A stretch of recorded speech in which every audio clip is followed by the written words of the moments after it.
હાલ જાણે એક ફેશન ચાલી રહ્યું હોય તેવી રીતે માઇક હાથમાં આવે તો કંઈ પણ એલ ફેલ બોલી દો અને ત્યારબાદ જ્યારે વિવાદ થાય તો પછી માફી માંગો અને માફી માંગવામાં પણ એક એંગલ આપી દો અને એ એંગલ હોય વિધર્મી જેહાદીઓ જેવા એંગલ.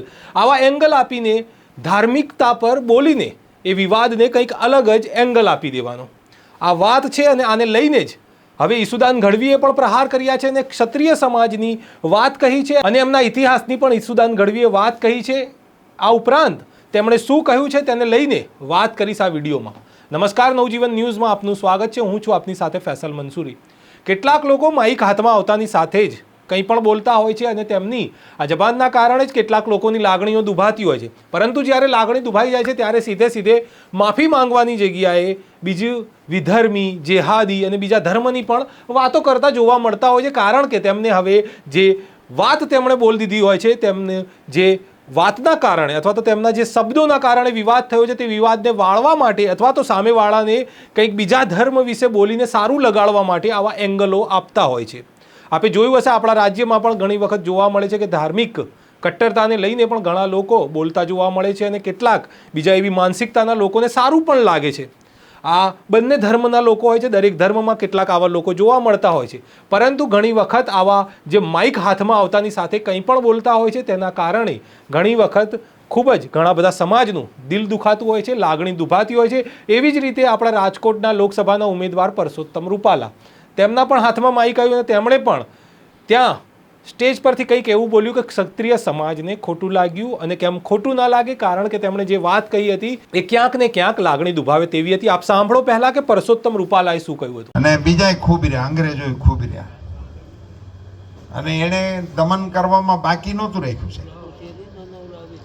અને મહારાજાઓ નિમ્યા, એમણે રોટી બેટીના વ્યવહાર કર્યા, પણ મારા રૂખી સમાજે ન તો ધર્મ બદલ્યો ન તો વ્યવહાર કર્યો. એને સૌથી વધુ દમન કરવામાં આવ્યું હતું, પણ એ નતા હટ્યા. આ 1000 વર્ષે રામ એના ભરોસે આવ્યો છે, એમને નથી આવ્યો. તેથી એની તલવારો આગળ નહોતા ઝૂક્યા. ન તો નાના માણસો હતા, ન તો એ ભયથી તૂટ્યા ન ભૂખથી તૂટ્યા અને અડીખમ રીતે ટેક્યા. એ સનાતન ધર્મ છે. એના વારસદારો છો. અમને તમારા માટે માન છે, મને તો તમારા માટે ગૌરવ છે. ધન્યવાદ. ભારત માતા કી જય ભીમ. તો પરસોત્તમ રૂપાલાના શબ્દો સાંભળીને સ્વાભાવિક છે કે ક્ષત્રિય સમાજને ખોટું લાગે, કારણ કે તેમણે જે રીતે વાત કહી, ઇતિહાસની વાત કહી, પરંતુ ઇતિહાસની વાત કરવાની સાથે તેમણે જે ખોટી રીતે રજૂઆત કરી તેને લઈને ક્ષત્રિય સમાજમાં નારાજગી જોવા મળી. તેને લઈને ઈસુદાન ગઢવીએ પણ વાત કહી કે ક્ષત્રિય સમાજે પોતાના જે ઇતિહાસમાં જો તમે જાઓ તો જોવા મળશે કે તેમણે ન ફક્ત માથા કપાવ્યા છે, પરંતુ તે સાથે જ્યારે લોકશાહીની વાત આવી તો સૌથી પહેલાં આ જ ક્ષત્રિય સમાજ લોકશાહીમાં પહેલાં પોતાનું રાજ્ય ધરતા હતા. ઈસુદાન ગઢવીએ એ પણ યાદ કરાવ્યું કે જ્યારે કોઈ વ્યક્તિ એક સીટ નથી છોડી શકતો ત્યારે આ રાજા મહારાજા જે ક્ષત્રિય સમાજના હતા તેમણે પોતાનું આખું રજવાડું આ ભારત માતાના ચરણોમાં ધરી દીધું. આ વાત ઈસુદાન ગઢવીએ કરી અને આ વાતનો પરસોત્તમ રૂપાલાએ પણ જવાબ આપવો જોઈએ. જ્યારે માઇક હાથમાં આવ્યું અને સ્ટેજ પર કોઈકને સારું લગાડવા માટે તેઓ બોલતા હતા ત્યારે તેમનાથી આવી વાત કેમ નીકળી. પરંતુ પરસોત્તમ રૂપાલા સાહેબને જ્યારે માફી માંગવાની વાત આવી તો તેમણે એમાં વિધર્મી એંગલ પણ જોડ લીધું, કારણ કે જે વાત કહી એમાં ક્યાંક ને ક્યાંક કોઈકને સારું પણ લગાડવું પડે એટલે ફરી પાછું વિધર્મી એંગલ જોડીને તે વાત કહી દીધી. ઠીક છે, રૂપાલા સાહેબને જે યોગ્ય લાગ્યું તે તેમણે માફી માંગીને કહ્યું, પરંતુ ઈસુદાન ગઢવીએ એ જ કહ્યું કે અત્યારે એક ફેશન બની ગઈ છે, પહેલાં કંઈ પણ બોલો અને પછી માફી માંગી લો. આપ સાંભળો કે ઈસુદાન ગઢવીએ શું કહ્યું હતું. દુઃખ થાય છે જ્યારે ક્ષત્રિય સમાજ વિશે કોઈ ખરાબ ટિપ્પણી કરે. એક ચારણના દીકરા તરીકે મને ખબર છે એની ઇતિહાસની, અને જ્યારે મત માટે કોઈ નેતાઓ એમના વિશે ખરાબ ટિપ્પણી કરે અને એટલી નિમ્ન કક્ષાની ટિપ્પણી કરે ત્યારે ખૂબ દુઃખ થાય છે. ઇતિહાસ તો તપાસો રાજપૂતોનો, ક્ષત્રિયોનો. એમણે માથા આપ્યા છે આ દેશ માટે. એવું નહીં માત્ર રાજપૂતો નહીં, રાજપૂતિયાણીઓએ પોતાના માથા આપ્યા છે આ દેશની ધરતી માટે અને બલિદાન આપ્યા છે. કેટલા યુદ્ધો થયા છે તપાસ કરી આવો. ભૂચર મોરીથી માંડીને કેટલા યુદ્ધો લડાણા છે. એનો ઇતિહાસની જ્યારે પન્ના ખોલીએ ને તો કલાકો ને કલાકો નીકળી જાય.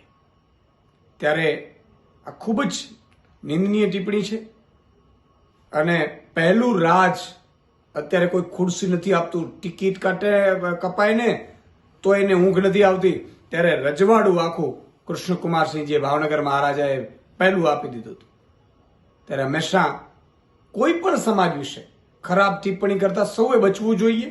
વારંવાર કહું છું, સમાજ પોતાના અમૂલ્ય બલિદાનને યોગદાનથી ઓળખાય છે. અને આ ભાજપના નેતા રૂપાલાજીને મારે એટલું જ કહેવું છે કે ન માત્ર માફી માંગવાથી આપણે ભૂલી જશું એવું નથી, અંદરથી દુઃખ હોવું જોઈએ. આ રાજપૂત સમાજે આપણા માટે કેટલું કેટલું બલિદાન આપ્યું છે.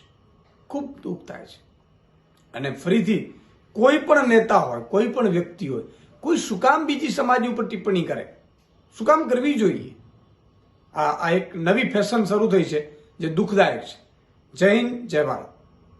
કેટલાક લોકો ક્ષત્રિય સમાજનો ઇતિહાસ સંપૂર્ણ રીતે નથી જાણતા હોતા અને એના માટે જ કંઈ પણ બોલતા હોય છે. ક્ષત્રિય સમાજ ન ફક્ત યોદ્ધા માટે જાણીતો છે, પરંતુ એ સાથે લોકશાહી માટે પણ આ ક્ષત્રિય સમાજ જાણીતો છે. કારણ કે પોતાનું રજવાડું આજ સરદાર સાહેબ હોય, ગાંધીજી હોય કે એમના ચરણોમાં તેમણે ધરી દીધું હતું. એ ફક્ત અને ફક્ત લોકશાહી માટે ધર્યું હતું. અને ઈસુદાન ગઢવીએ બીજી એક વાત પણ કહી છે જે ખૂબ જ મહત્વની હતી. કારણ કે આજે એક સીટ માટે લોકો લડતા હોય છે, ત્યારે આ ક્ષત્રિય રાજાઓએ આખું રજવાડું લોકશાહી માટે સોંપી દીધું હતું. તે ફક્ત અને ફક્ત ભારતમાં લોકશાહી માટે તેમણે આટલી મોટી પોતાના રાજ્યો સોંપી દીધા હતા. તો જરા વિચારો કે તેમનું આ બલિદાન કેટલું મોટું કહેવાય. અને બલિદાનની સામે જો આવી વાત સામે આવે તો શું કહેવાય? અને એટલું જ નહીં, પરંતુ હવે ચૂંટણી છે તો તમારે તમારા કામની વાત કરવી હોય, તમે શું કામ કર્યું છે, તમારી સરકારે શું કામ કર્યું છે એ વાત કરવાની હોય, પરંતુ તમે એ વાત કરવાની જગ્યાએ ક્ષત્રિય સમાજના ઇતિહાસની વાત કરો છો. અને એ ઇતિહાસ રજૂ કરવાના કારણે ક્ષત્રિય સમાજ નારાજ થાય છે. અને નારાજ કેમ ન થાય? કારણ કે એમને એ વાતનું ખોટું લાગ્યું છે. અને એટલા માટે જ જ્યારે ઇતિહાસની વાત કરો તો સંપૂર્ણ જાણકારી અને તથ્યો સાથે કરવી પણ ખૂબ જરૂરી છે. ઠીક છે, પરસોત્તમ રૂપાલા સાહેબને જે યોગ્ય લાગ્યું તેમણે કહ્યું ને પછી તેમણે માફી પણ માંગી લીધી અને વિધર્મી એંગલ પણ જોડી દીધો. હવે આમાં આગળ જોવાનું રહ્યું કે શું થાય છે. શું પરસોત્તમ રૂપાલા રાજકોટથી જીતે છે? રાજકોટમાં કેવા સમીકરણ સર્જાય છે? તે તમામ જાણકારી અમે આપની સુધી પહોંચાડતા રહીશું. ફરી મળીશું એક નવા વિષયની સાથે. ત્યાં સુધી નમસ્કાર.